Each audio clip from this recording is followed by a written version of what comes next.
أعوذ بالله من الشيطان الرجيم. بسم الله الرحمن الرحيم.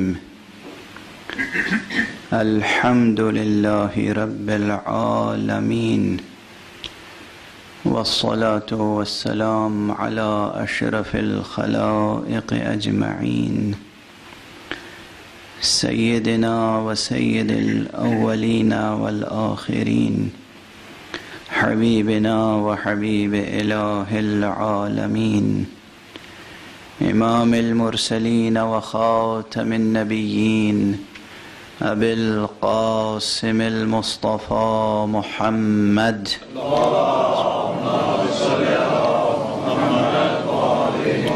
وعلى أهل بيته الطيبين الطاهرين الهداة المهديين المعصومين المظلومين، واللعنة الدائمة على أعداء الدين أجمعين. أما بعد، فقد قال الله تعالى عز اسمه في محكم كتابه ومتقن خطابه: بسم الله الرحمن الرحيم. ألف لام ميم. أحسب الناس أن يتركوا أن يقولوا آمنا وهم لا يفتنون. صدق الله العلي العظيم. اللهم صل على محمد وعلى محمد. ایک مرتبہ اور صلوات. اللهم صل على محمد وعلى محمد. گفتگو ببرکت بسم اللہ الرحمن الرحیم ہی کے ضمن میں ہے. کل میں نے ایک قول نقل کیا ابو مدین کا. ابو مدین شعیب تلمسانی اندلسی اپنے مکتب فکر میں بہت بڑی حیثیت رکھتے ہیں. ان کا یہ فقرہ کہ ما رأیت شیئا الا ورأیت الباء مکتوبۃ علیہ، میں نے کوئی چیز نہیں دیکھی مگر یہ کہ ہر چیز پر بے لکھا ہوا دیکھا. بہت فکر انگیز جملہ ہے.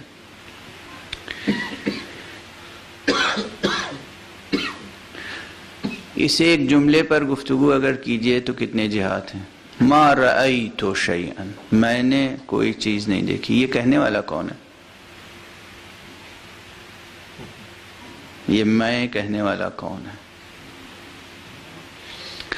ہر شخص جب گفتگو کرتا ہے تو جس میدان میں اس کی کوئی حیثیت ہوتی ہے اس میدان میں اس کی میں قابل قبول ہوتی ہے، لیکن دوسرے میدان میں اس کی میں قابل قبول نہیں ہوتی. کوئی سول انجینئر ہے، آپ کوئی بلڈنگ کنسٹرکٹ کرنا چاہ رہے ہیں، ابتدائی مرحلے میں نقشہ ڈسکس کرنا ہے، وہ کہے گا میری رائے یہ ہے. جس وقت وہ کہے گا میری رائے یہ ہے تو آپ کو اس رائے کو اہمیت سے دیکھنا پڑے گا، غور کرنا پڑے گا. یہی سول انجینئر چلا جائے میدان جنگ میں، لڑائی ہو رہی ہے، اور اس وقت کہے جناب میری رائے یہ ہے، تو لوگ کہیں گے آپ جا کے گھر بیٹھیے، یہ آپ کی فیلڈ نہیں ہے. واضح ہے.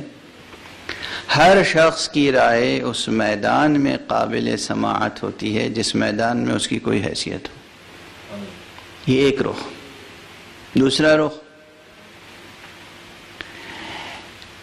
ہر شخص کی رائے وہی سمجھ سکتا ہے جو اس میدان کا خود بھی ہو.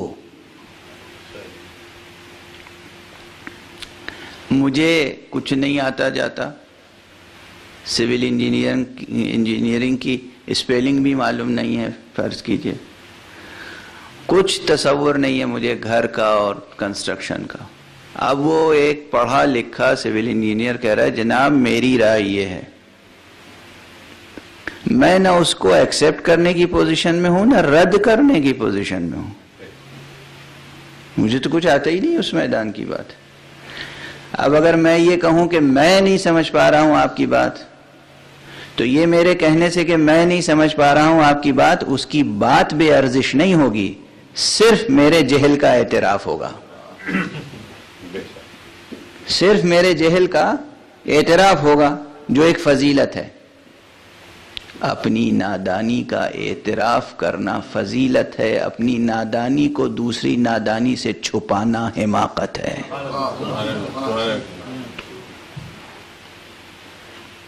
ہم اعتراف کر لیں ہم نہیں سمجھ پائے، ہم اس میدان کے نہیں ہیں، تو اس کی رائے کی کوئی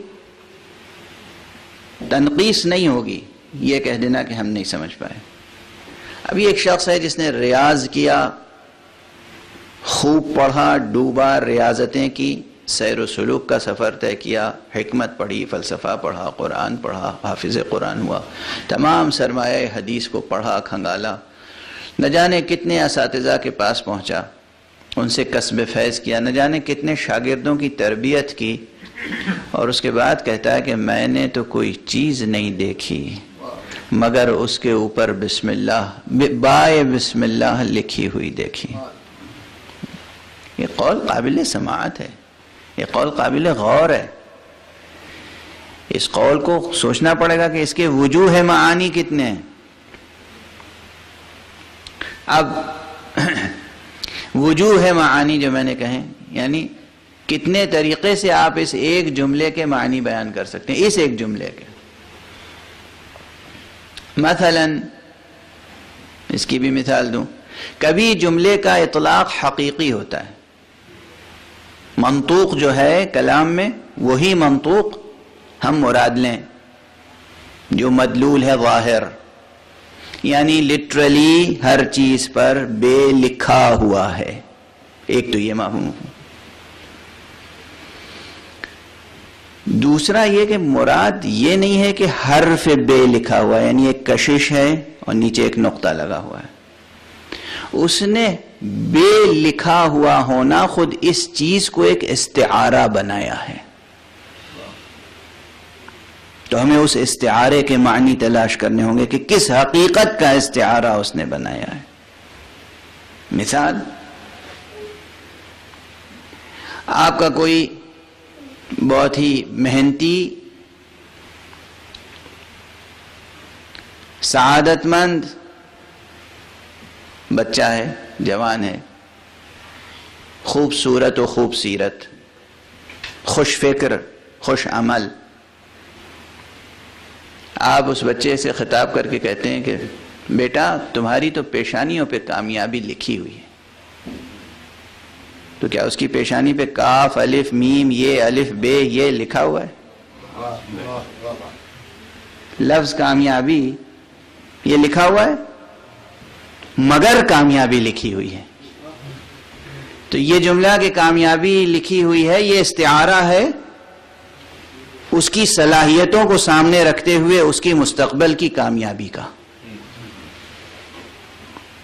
اور یہ طرز گفتگو اور طرز اظہار دنیا کی ہر زبان میں رائج ہے. اردو میں بھی ہے، عربی میں ہے، فارسی میں، انگریزی میں، دنیا کی ہر ترقی یافتہ زبان میں، بلکہ غیر ترقی یافتہ زبانوں میں بھی یہ تعبیریں ہوں گی، اس لیے کہ یہ انسانی تعبیریں ہیں. میں نے تو ایسی مثال دی ہے جس کی مثال ہر گھر میں تلاش کی جا سکتی ہے.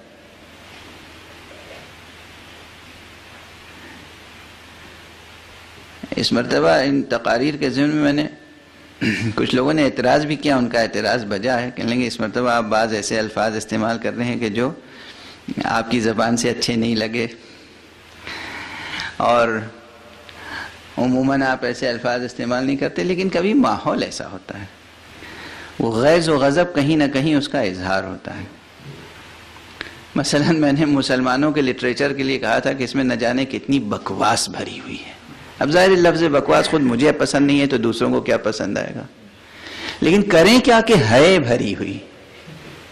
کیا کریں؟ نہ اللہ سبحانہ و تعالی کی توحید سلامت ہے، نہ نبی کریم صلی اللہ علیہ وآلہ وسلم کی عصمت سلامت ہے، نہ امامت، نہ آخرت، نہ دین، نہ دنیا، کچھ سلامت نہیں ہے. تو یہ بکواس نہیں ہے تو کیا ہے؟ خرافات نہیں ہے تو کیا ہے؟ اسے کس طرح ہم اپنے غیظ و غضب کو، اپنے رنج و الم کو چھپائیں، اور کب تک ہمارے منہ سے آپ توقع کریں گے کہ پھول جھڑتے رہیں گے؟ اسی طرح کا ایک فقرہ ابھی زبان پہ آ گیا کہ استعارے بھی ہوتے ہیں. اب کسی بچے کے لیے آپ کہتے ہیں کہ بھائی تیری پیشانی پہ تو کامیابی لکھی ہوئی ہے، کسی کے لیے کہتے ہیں کہ میاں تمہارے تو صورت پہ پھٹکار برس رہی ہے. ابھی پھٹکار کیا چیز ہے؟ ہیں آپ دشمنان اہل بیت کو دیکھ لیجئے. ایک صلوات پڑھیے محمد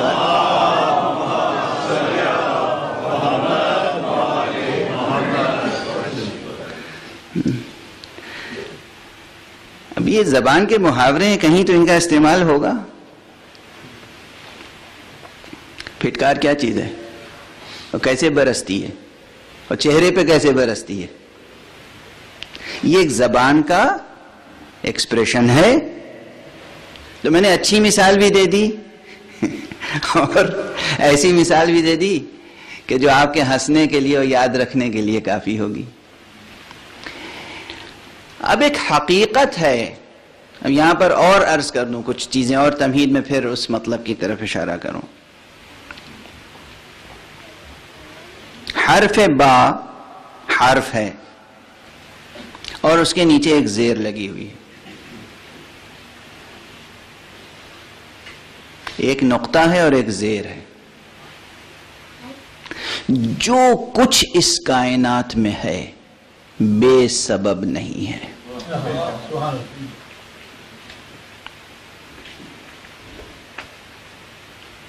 خدا کی قسم کوئی چیز بے سبب نہیں ہے، کوئی چیز بے علت نہیں ہے، کوئی چیز بے نتیجہ نہیں ہے. اس کائنات میں جو کچھ بھی ہے، ایک ہلکا سا نشان کہیں ہے تو بے علت ہے، کوئی نہ کوئی نشان ڈالنے والا ہوگا. کہیں ایک نشان آپ پڑا ہوا دیکھیں تو معلوم ہوگا کہ کہیں یہ کوئی گزرا ہے جس نے یہاں نشان ڈال دیا ہے.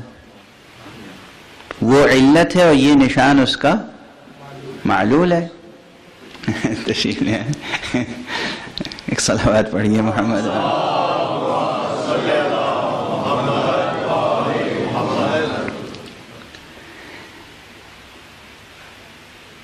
آپ کو کوئی کاغذ ملتا ہے، اس کاغذ پہ کچھ ایسے نشانات بنے ہوئے ہیں. ایک آدمی اٹھاتا ہے، دیکھتا ہے، پھینک دیتا ہے، بیکار ہے یہ کاغذ. دوسرا آتا ہے، اٹھاتا ہے اس کاغذ کو، سوچتا ہے کہ یہ کاغذ یہاں پڑا ہوا ہے، یا تو یہاں سے کوئی بچہ گزرا ہے. یہ کام، یہ حرکت کاغذ پہ اس طرح کا نشان بچہ بنا سکتا ہے، یا کوئی دیوانہ گزرا ہے. یعنی اس ایک چیز سے اس نے نتیجہ اخذ کیا کہ یہ کاغذ صفحہ سادہ، اس کو اس طرح سے جو بظاہر بے معنی خطوط ہیں وہ بے معنی تو نہیں ہے، اس میں معنی یہ نکل آئے کہ اسے کسی بچے نے بنایا ہے یا کسی دیوانے نے بنایا ہے. اس طرح علت کا سراغ لگا. کوئی چیز اس کا، ایک بڑے ادیب کا یہ جملہ ہے، اس وقت نام مجھے یاد نہیں آ رہا ہے لیکن جس نے نقل کیا ہے اس کا نام یاد آ رہا ہے. پروفیسر مسعود حسن رضوی ادیب صاحب مرحوم، اردو کے بہت بڑے محقق تھے، بڑے ہونہار، بہت بڑے محقق تھے. ان کے مکاتیب کا مجموعہ مرتب کیا ان کے بیٹے نے، جو خود بہت بڑے ادیب ہیں، اور اس صدی میں، اس عہد میں کم سے کم پچھلے 20-25 برس میں، 30 برس میں جن لوگوں نے اردو زبان میں بہت اچھی نثر لکھی ہے، ان میں سے ایک پروفیسر نیّر مسعود ہیں. اللہ ان کو صحت و عافیت عطا فرمائے. بہت مریض ہیں آپ حضرات، دعا فرمائیے گا. بے حد ہونہار شخص پروفیسر مسعود حسن رضوی ادیب نے یہ جملہ نقل کیا ہے. مجھے کس کا جملہ ہے وہ ذہن میں اس وقت نہیں ہے. کہتے ہیں کہ کسی بھی ادیب کے بظاہر غیر مفہوم جملے بھی اہمیت رکھتے ہیں. جو کچھ اس نے لکھا ہے وہ اہمیت رکھتا ہے. پڑھو اسے، دیکھو، غور کرو.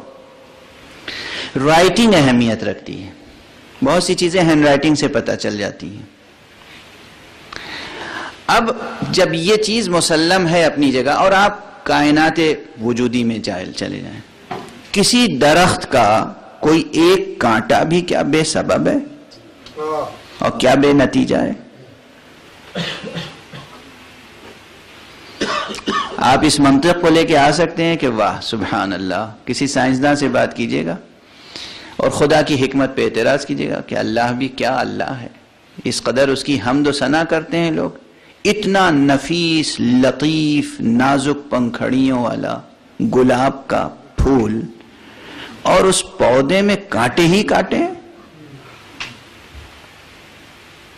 کسی مارفولوجسٹ سے، کسی سائنٹسٹ سے ذرا یہ آرگومنٹ کر کے دیکھیے گا، دیکھیے وہ کیا جواب دیتا ہے. وہ جو جواب دے گا وہ تو دے گا، لیکن میں اتنا جواب دے دوں کہ اللہ سبحانہ و تعالیٰ کے ہر عمل میں اتنی حکمتیں ہوتی ہیں کہ ان حکمتوں کا احصاء ہم نہیں کر سکتے. کم سے کم ایک حکمت یہ ضرور ہے کہ گلاب کے پھول تک کوئی بے ادب ہاتھ نہ پہنچنے پائے. پہنچے تو وہی ہاتھ پہنچے جو گلاب کی لطافت کی قدر کر سکتا ہو. ہر ہاتھ گلاب تک نہ پہنچے، وہی پہنچے جو گلاب کا قدر شناس ہو. کوئی شے، کسی پودے کی جڑیں، اب وہ جڑ نکالیے، ایک جڑ کافی تھی، سیدھی چلی جاتی تھی، یہ بالکل ریشے ریشے کیا کیا نظر آ رہا ہے. ایک ریشہ بھی بیکار نہیں ہے. ٹھیک ہے، عالم کائنات میں جو کچھ وجود رکھتا ہے کوئی چیز بیکار نہیں ہے، کوئی چیز بے علت نہیں ہے، کوئی چیز بے نتیجہ نہیں ہے. یہ چیز یاد رہی آپ کو. اب اعتباریات میں آ جائیے کہ جب ہم کاغذ پر کچھ نقش کرتے ہیں تو اس میں بھی کوئی چیز بے علت نہیں ہے، کوئی چیز بے نتیجہ نہیں ہے. یہ اور بات ہے کہ حقیقی وجود ہے، اعتبار ہے، وہ ایک الگ بحث ہے. اب یہ جو بے لکھا ہوا ہے، اور بے کے نیچے ایک نقطہ ہے اور اس کے نیچے ایک زیر بھی ہے، اس زیر کا کیا کام ہے؟ ڈاکٹر صاحب کہیں گے پھر گرامر پڑھانے بیٹھ گئے. نہیں، میں پڑھانے نہیں بیٹھا ہوں، پڑھنے بیٹھا ہوں آپ سے. دیکھیے ہم سب مل کے پڑھ رہے ہیں، کوئی کسی کو پڑھا نہیں سکتا. پڑھانے والی ذات، معلم صرف خدا ہے. یا محمد مصطفیٰ صلی اللہ علیہ وسلم.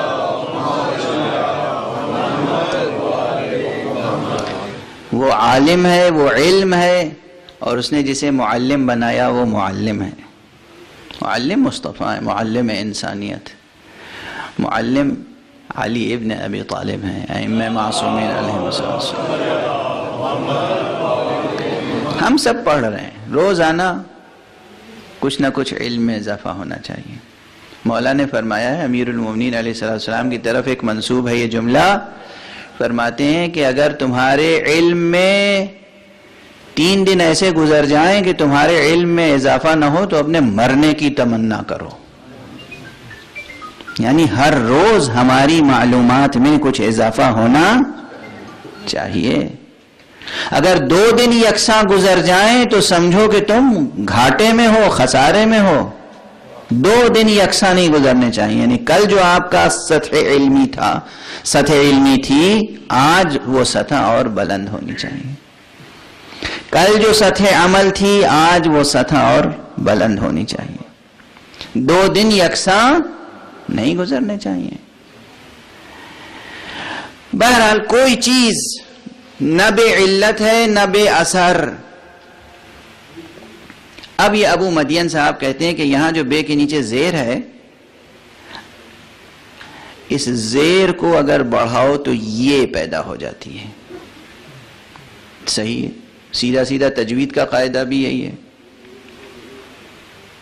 تو بے کی زیر کو اگر بڑھائیں تو ایک لفظ بن جاتا ہے بی، اور انگریزی والا بی نہیں، عربی کی بے اور یہ.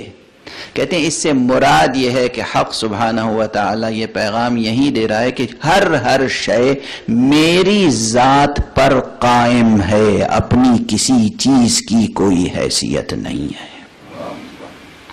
کل شیء قائم بذات ہی، بذات اللہ، بذات القیوم.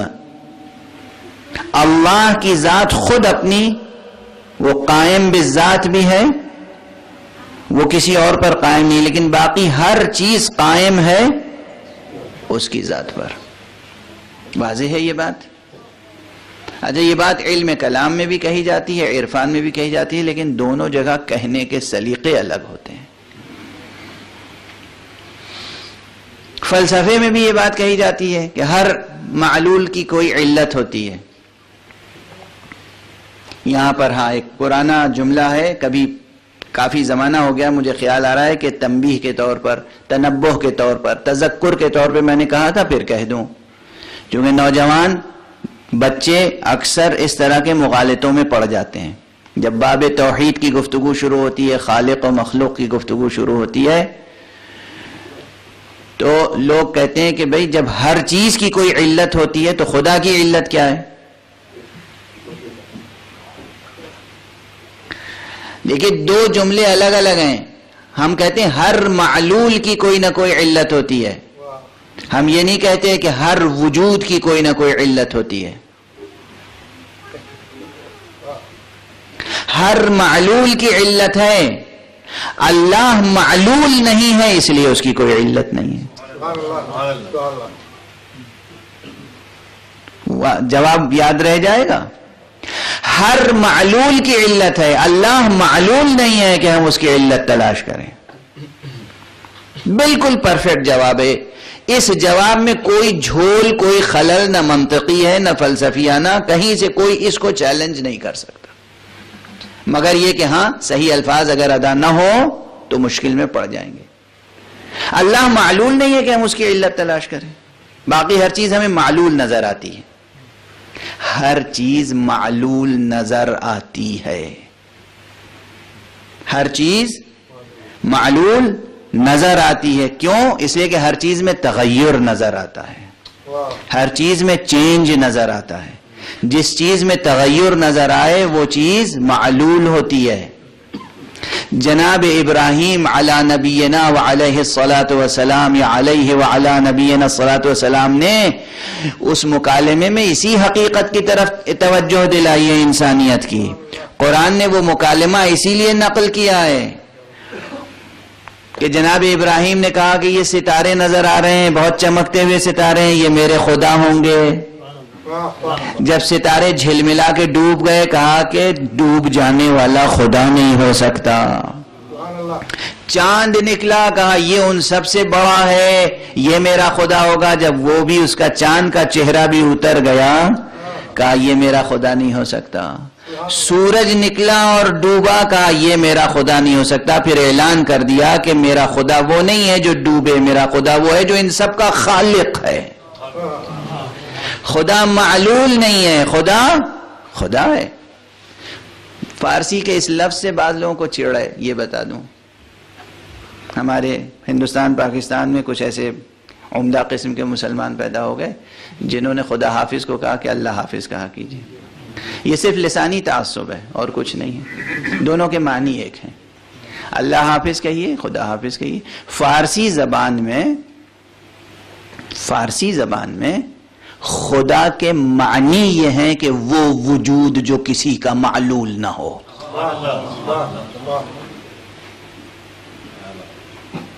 لفظ خدا فارسی زبان میں ایک عمدہ اچھا لفظ ہے. مجھے یہ ضد نہیں ہے کہ کوئی شخص خدا حافظ ہی کہے، مگر اگر ہم ایران میں ہیں یا فارسی زبان ہمیں آتی ہے یا اردو کے ماحول میں ہیں، ہم خدا حافظ کہہ رہے ہیں تو درست ہے، جائز ہے. یہ کوئی نہ شرک ہے نہ بدعت ہے. لسانی تعصب سے اوپر اٹھیے، توحید یہی درس دیتی ہے.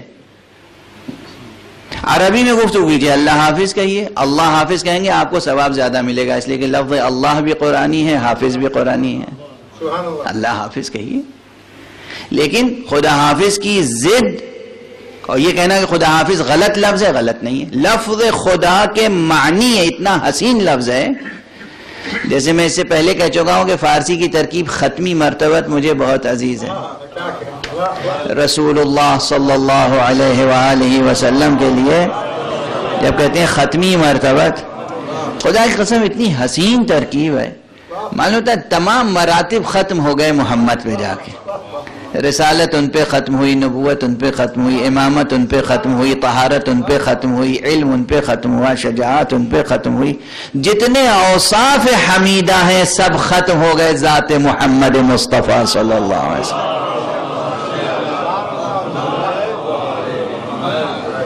ختمی مرتبت، جس طرح یہ لفظ ترکیب ختمی مرتبت کی حسین ترکیب ہے جو فارسی کی عطا ہے، اسی طرح لفظ خدا وہ ایک لفظ ہے جس میں اتنی بڑی عبارت چھپی ہوئی ہے، وہ وجود جس کی کوئی علت نہ ہو، جو کسی کا معلول نہ ہو، اسے کہتے ہیں خدا۔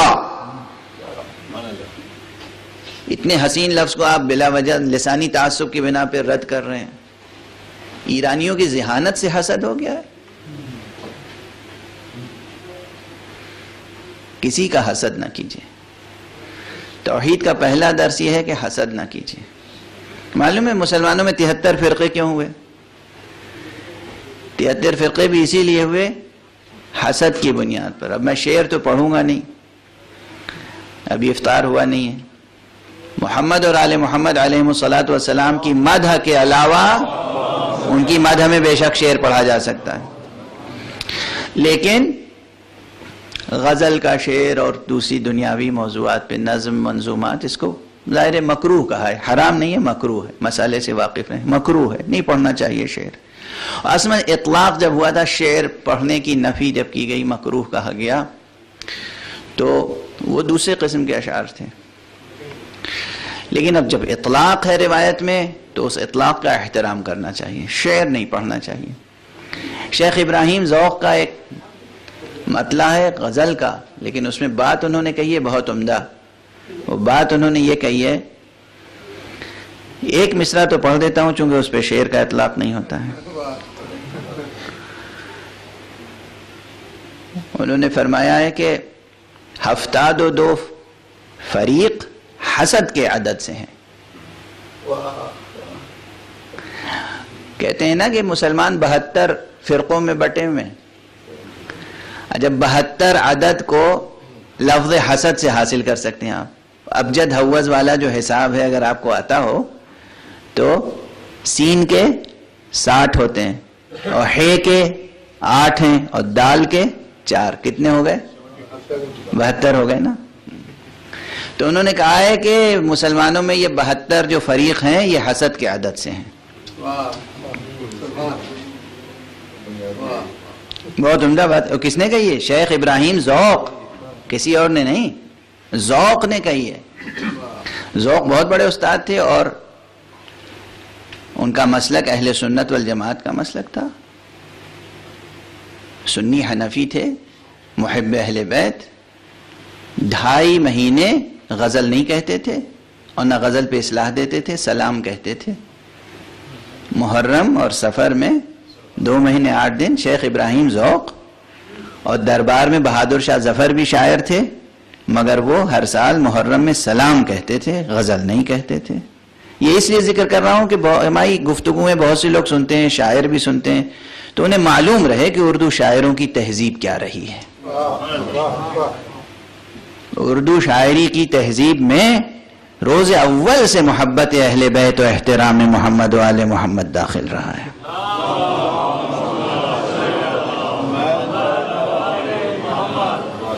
بہرحال اب یہ بات یاد رکھیے گا کہ لفظ خدا کے معنی کیا ہے؟ خدا یعنی وہ ہستی، وہ وجود جو کسی کا معلول نہ ہو اور جس کسی علت کا محتاج نہ ہو، جو خود قائم بالذات ہے، اسے کہتے ہیں خدا۔ یعنی ایک چھوٹے سے لفظ میں اتنے بڑے معنی سموئے ہوئے ہوں، اس لفظ کی قدر نہ کی جائے۔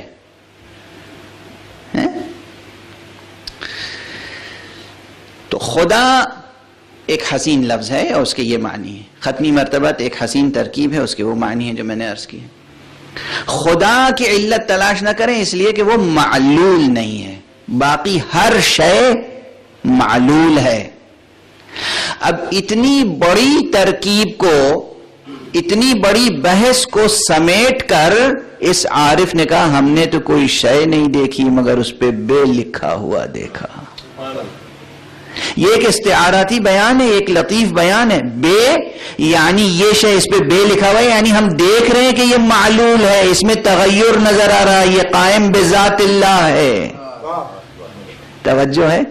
یعنی یہ نہیں کہ حرف بے لکھا ہوا ہے، وہ ایک لمبی کشش اور نیچے نقطہ، بلکہ ہم دیکھ رہے ہیں. جیسے آپ کہتے ہیں کسی جوان کے کہ ہم تمہاری پیشانی پہ کامیابی لکھی ہوئی دیکھ رہے ہیں، اسی طرح یہ شخص کہتا ہے ہم کائنات کی ہر چیز کو دیکھتے ہیں اور ہم دیکھتے ہیں کہ وہ محتاج ہے، وہ ممکن ہے، اس میں تغیر ہے، وہ قائم بذات اللہ ہے. اس لیے ہم ہر شے کو دیکھنے کے بعد خدا کا تصور پیدا کر لیتے ہیں، ہر شے کا احتیاج دیکھ کر.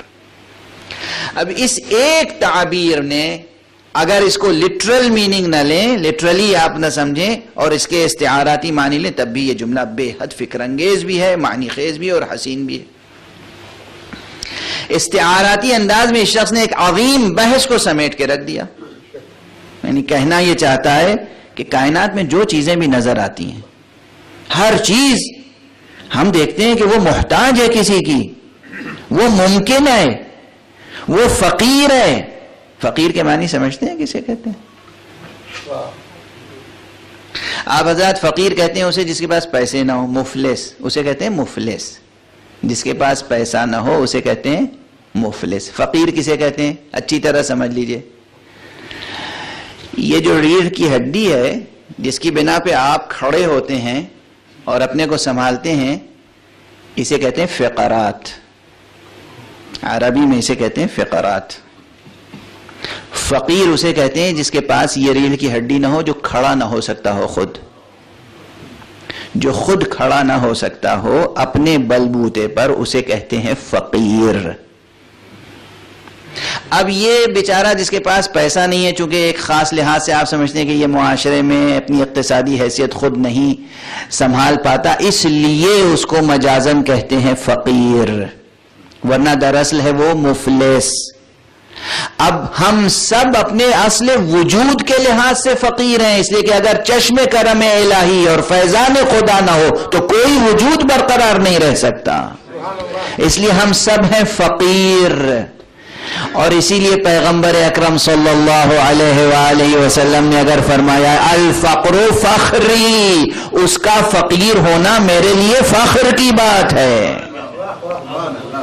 کس کا فقیر ہونا؟ اللہ کا. اللہ کا فقیر ہونا فخر کی بات ہے. اور اللہ کا فقیر نہ ہونا نہ صرف یہ کہ فخر کی بات نہیں ہے، بلکہ ندامت کی بات ہے، ہلاکت کی بات ہے. ہلاکت کی بات ہے. جو خدا پہ مکمل تکیہ نہ رکھتا ہو اور اپنے کو خدا کا فقیر نہ سمجھتا ہو، وہ نہ اپنے کو سمجھتا ہے نہ کائنات کو سمجھتا ہے. اسے حقیقت ہی نہیں معلوم کہ اس کی حقیقت کیا ہے.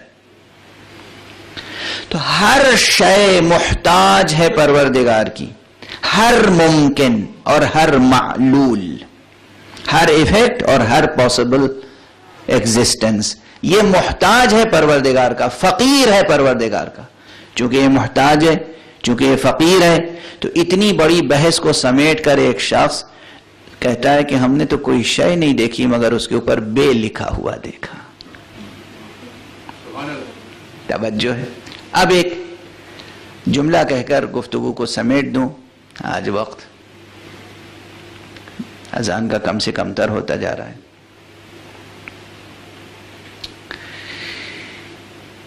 ایک طرف یہ فقرہ ہے اور اس کے یہ معنی ہے جو میں نے بیان کیے، اور بھی وجوہ ہیں وہ پھر انشاءاللہ، کہ ہر شے پہ بسم اللہ با لکھا ہوا ہے، یعنی ہر شے کا وجود پروردگار کی عنایت کی بنا پر ہے.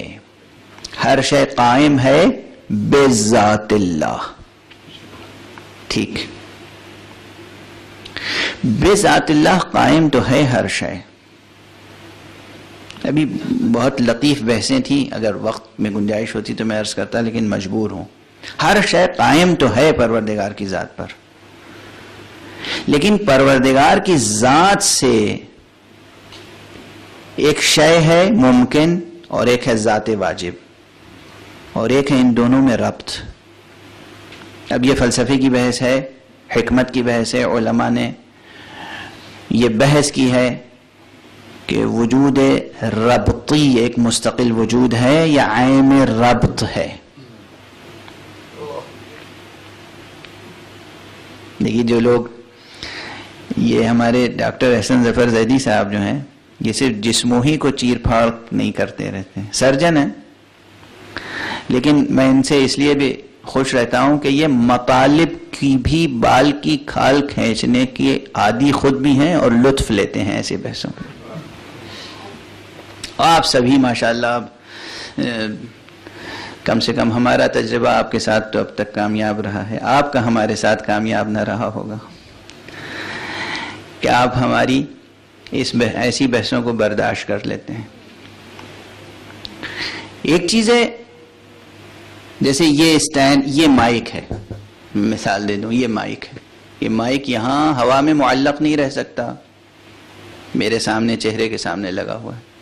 اب یہ زمین تک اور زمین پر قائم ہے، یہ مائک زمین پر قائم ہے، مگر زمین سے تو اتنا فاصلہ ہے اس کا. تو اب کوئی بحث کرے کہ زمین پہ تو قائم نہیں ہے. مثال دے رہا ہوں ابھی، یہ سامنے کی بالکل مثال. یہ مائک اتنا سا وجود، یہ میرے چہرے کے سامنے ہے اور ہوا میں رہ نہیں سکتا. یا اسے اوپر سے لٹکائیں گے آپ تو اوپر قائم بالسقف ہوگا، یا زمین پہ اس کو ٹکائیں گے تو قائم علی الارض ہوگا. ٹھیک ہے نا؟ یا زمین پہ قائم ہوگا یا چھت پہ قائم ہوگا، کہیں نہ کہیں اس کا تعلق ہوگا جو یہ یہاں پر ہوگا. اب سوال یہ کہ یہ الگ ایک وجود ہے، زمین الگ ایک وجود ہے، اور اس کے اور زمین کے درمیان جو ربط ہے اسے کیا کہیں گے؟ یہ ایک چیز الگ ہے یا نہیں ہے؟ بات پہنچ رہی ہے آپ تک؟ ہر وجود ممکن قائم ہے بذات اللہ سبحانہ و تعالی. ہر وجود ممکن اللہ کی ذات ہی کے بنا پہ قائم ہے. لیکن کیا اللہ کی ذات اور اس وجود ممکن کے درمیان کوئی واسطہ فیض بھی ہے یا نہیں ہے؟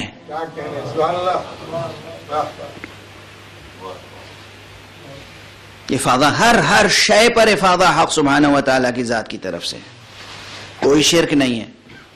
کوئی دوسری ہستی کسی کو وجود عطا کرنے والی نہیں ہے. لیکن وسائط ہیں یا نہیں ہیں،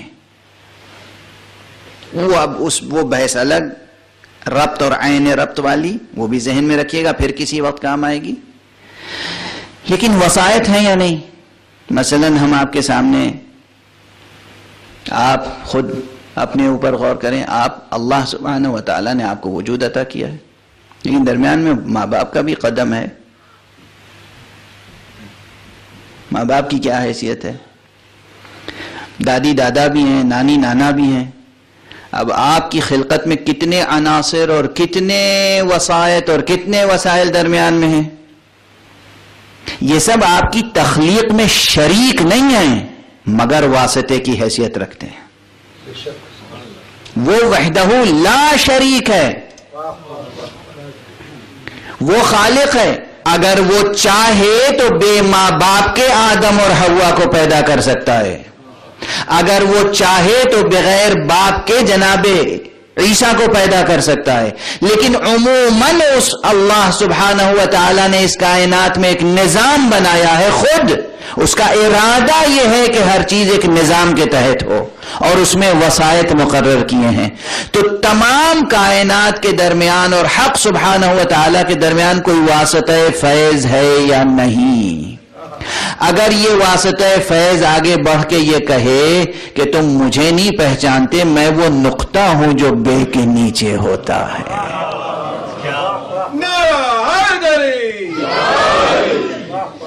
سبحان اللہ. اسی لیے ہم کہتے ہیں کہ وجود ولی اللہ، وجود انسان کامل، وجود محمد عربی صلی اللہ علیہ وآلہ وسلم، وجود امیر المؤمنین علی ابن ابی طالب علیہ الصلوۃ والسلام، وجود حجت خدا، جیسے اس وقت حضرت مہدی آخر الزمان عجل اللہ تعالی فرجہ. یہ وجودات کون ہیں؟ واسطہ فیض الہی ہیں، واسطہ فیض الہی. بس گفتگو تمام ہو گئی آج، اس سے زیادہ گنجائش نہیں ہے. چونکہ تاریخ کا اختلاف چل رہا ہے، اس لیے آج بھی آپ نے اس بیان سے پہلے مرثیہ بھی پڑھا، اور اس وقت بھی میرا جی چاہ رہا ہے کہ دو ایک فقرے عرض کروں مولا امیر المومنین کی شہادت کے تعلق سے. پھر وہ جملہ آپ کو یاد دلا دوں جو خود مولا نے پیغمبر سے فراق کی بنا پہ کہا تھا. یہ وہ ہستیاں ہیں جن سے فراق کا غم کبھی کم ہو سکتا ہے. ایک شب، دو شب، ایک ساعت، 2 ساعت ماتم کر کے، نوحہ پڑھ کے، مرثیہ پڑھ کے کہیں ہم حق عزاداری ادا کر سکتے ہیں؟ نعوذ باللہ، نہیں. خدا کی قسم ہم تو مسکراتے ہیں اپنی عام زندگی میں تو مجبوراً مسکراتے ہیں، ورنہ جو مصائب محمد و آل محمد پہ پڑے ہیں اس کے بعد کسی چاہنے والے کو، محمد کے کسی عاشق کو مسکرانے کا حق نہیں ہے. جو پیغمبر کا جملہ جو صحیح بخاری میں پیغمبر نے فرمایا ما اوذی نبی قط فی اللہ کما اوذیت، کسی نبی کو اللہ کی راہ میں اتنی اذیتیں نہیں دی گئیں جتنی مجھے دی گئی ہیں. کتنی اذیتیں پیغمبر نے، کتنے مصائب پیغمبر نے برداشت کیے ہیں، اور یہ سب مصائب پیغمبر ہیں. علی ابن ابی طالب کے فرق مبارک کا شگافتہ ہونا، علی کے محاسن کا خون علی سے رنگین ہونا، یہ مصیبت عظمیٰ ہے پیغمبر کے لیے. اسی لیے شب شہادت جب حضرت بے چین تھے اور کچھ دیر مصلی پہ ذکر الہی کرتے تھے اور پھر اٹھ کے صحن خانہ میں آتے تھے، آسمان کی طرف دیکھتے تھے، کبھی انا للہ و انا الیہ راجعون کہتے تھے، کبھی لا حول ولا قوت الا باللہ العلی العظیم فرماتے تھے، اور کبھی ایک جملہ کہتے تھے اللہم بارک لی فی الموت، پروردگار مجھے موت میں برکت عطا فرما.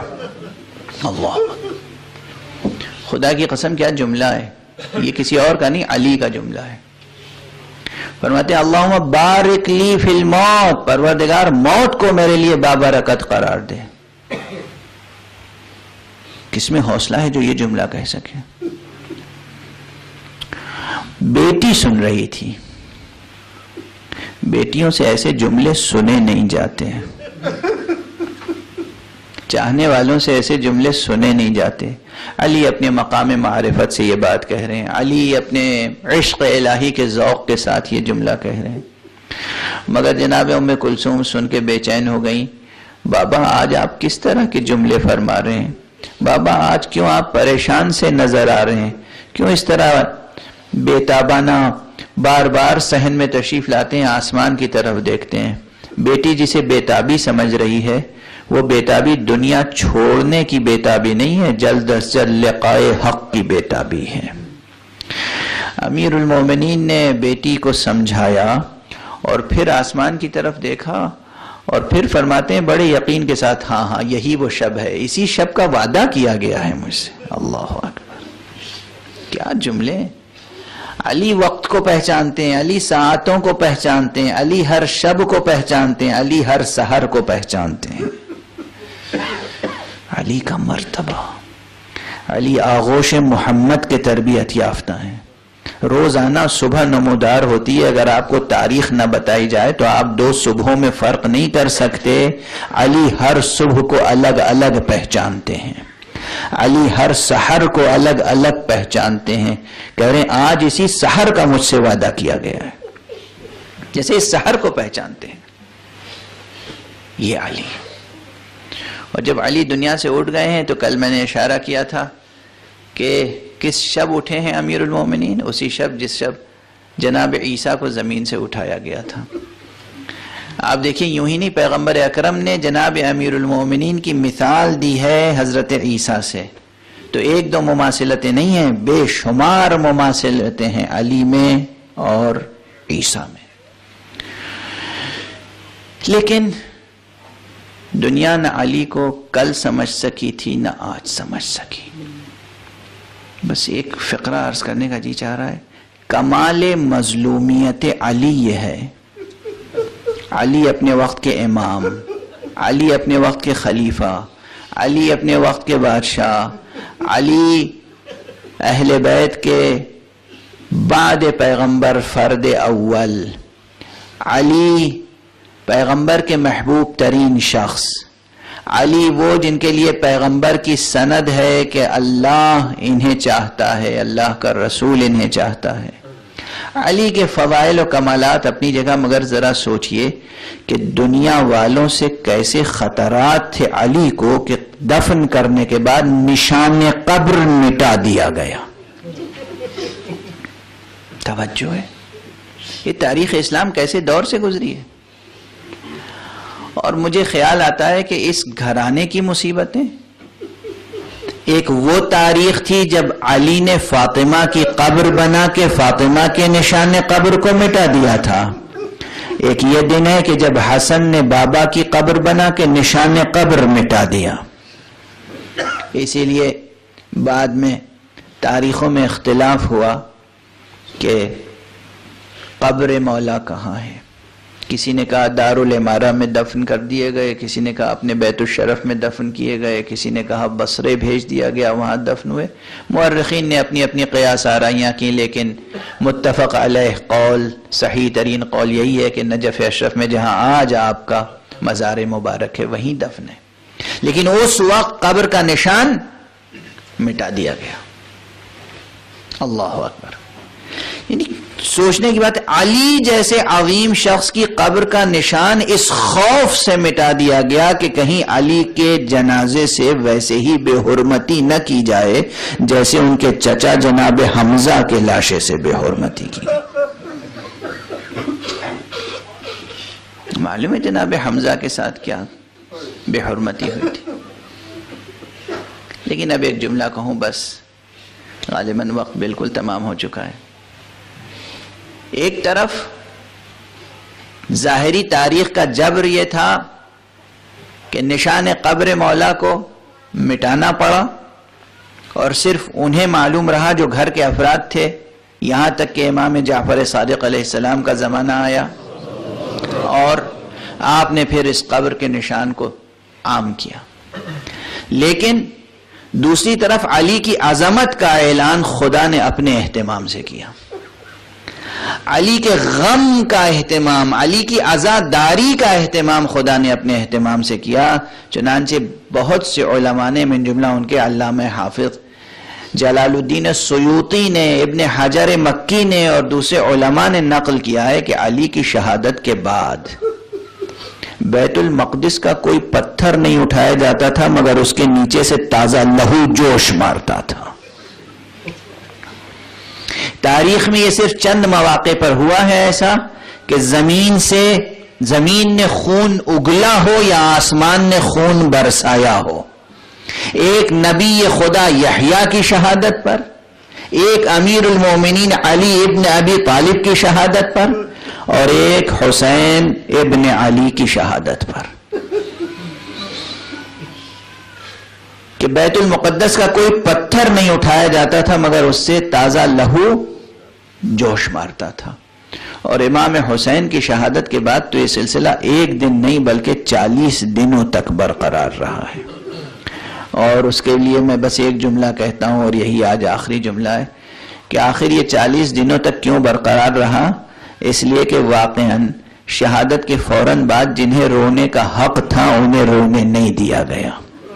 آخر باپ کے جنازے پر بیٹی کو رونے کا حق تو ہے، باپ کے جنازے پر بیٹے کو رونے کا حق تو ہے، بھائی کے جنازے پر بھائی بہن کو رونے کا حق تو ہے، مگر جناب امیر المومنین اور جناب امام حسین کے جنازوں میں بس یہی فرق ہے یا علی، آپ کے لاشے پر جب غسل دیا جا رہا تھا تو کم سے کم زینب و ام کلثوم کو رونے سے منع کرنے والا کوئی نہیں تھا، مگر کربلا میں امام حسین علیہ السلام کی شہادت کے بعد نہ جناب زینب گریا کر سکتی تھی، نہ ام کلثوم گریا کر سکتی تھی، نہ 4 سال کی بچی گریا کر سکتی تھی۔ جنہیں گریا کرنے کا حق تھا، ماتم کرنے کا حق تھا، جب انہیں یہ حق نہیں دیا گیا تو پروردگار نے یہ اہتمام کیا، آسمان سے بھی لہو برسا، زمین نے بھی لہو اگلا، درخت کی شاخوں سے بھی لہو کے قطرے ٹپکے۔ انا للہ و انا الیہ راجعون، رضا بقضائہ و تسلیما لامرہ۔ پروردگار ہمیں علوم قرآن اور معارف اہل بیت سے آشنا فرما۔ معبود ہمارے عشق امیر المؤمنین میں اور برکت عطا فرما۔ پروردگار معرفت امیر المؤمنین میں اضافہ فرما۔ پروردگار ہمارے یقین کے مراتب میں اضافہ فرما۔ پروردگار مسلمانوں کو جہالت کی تاریکی سے نکال۔ معبود 14 صدیاں گزر گئیں، اہل بیت مصطفیٰ مظلوم ہیں، پروردگار ظالموں کے سایہ نحس کو کوتاہ فرما۔ پروردگار جہاں جہاں بھی دنیا میں ظلم ہو رہا ہے، ظالمین کے نام و نشان کو مٹا دے۔ معبود فلسطین کے مسلمانوں کی مدد فرما۔ پروردگار عراق کے مسلمانوں کی مدد فرما۔ معبود آج جس شقی نے یہ بیان دیا ہے، ابھی ممبر پر آنے سے 2-3 منٹ پہلے میرے پاس یہ بیان آیا کہ جس میں یہ کہا گیا ہے کہ ہمارا منصوبہ ہے کہ ہم زیادہ سے زیادہ سیویلینز کو تباہ کریں، قاتل کریں غزے میں، فلسطین میں۔ پروردگار ان ظالمین کے سائے کو کوتاہ فرما۔ پروردگار اس ٹیرورسٹ اسٹیٹ کو جس کا نام اسرائیل ہے نیست و نابود فرما۔ معبود تمام عالم بشریت کو ان اہل شر سے راحت نصیب فرما۔ پروردگار اپنے ولی آخر کو اذن ظہور عطا فرما اور ان کے ہاتھوں سے اپنی رحمت و رافت و عدالت کا پرچم لہرا دے۔